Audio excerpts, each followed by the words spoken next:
ઈદે મિલાદના તહેવાર દરમિયાન કાયદો અને વ્યવસ્થા જાળવવા તથા વિસ્તારમાં શાંતિપૂર્ણ વાતાવરણ બની રહે તે માટે પોલીસ તંત્ર દ્વારા લેવાયેલું એક સરાહનીય અને તકેદારીભર્યું પગલું, જેમાં ખાસ કરીને જો મુખ્ય મહત્વપૂર્ણ પાસાની વાત કરીએ તો સંવેદનશીલ વિસ્તારો જેવા કે નવાયાર્ડમાં ઉપરી અધિકારીઓના નેતૃત્વ હેઠળ ફૂટ પેટ્રોલિંગ કરવાથી સ્થાનિક રહીશોમાં સુરક્ષાની ભાવના વધે છે.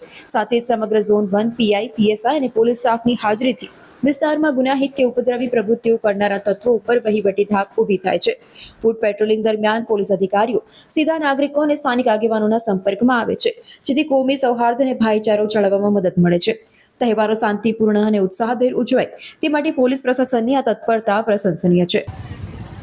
અને ઈદના તહેવારો આવતા હોય કાયદો અને વ્યવસ્થા જાળવવા માટે માનનીય પોલીસ કમિશનર સાહેબ તરફથી સૂચના થઈ આવેલી હતી કે વિસ્તારમાં સેન્સિટિવ વિસ્તારમાં ફૂટ પેટ્રોલિંગ કરવું. જે અનુસંધાને આજ Gorwa police station, Laxmipura police station અને જવાહરનગર પોલીસ સ્ટેશનના કર્મચારીઓ અને તેમના તમામ અધિકારી દ્વારા ગોરવા વિસ્તારમાં ગોરવા ગામ, બાપુની દરગાહ, મધુનગર 4 રસ્તા જેવા વિસ્તારોમાં ફૂટ પેટ્રોલિંગ કરવામાં આવ્યું.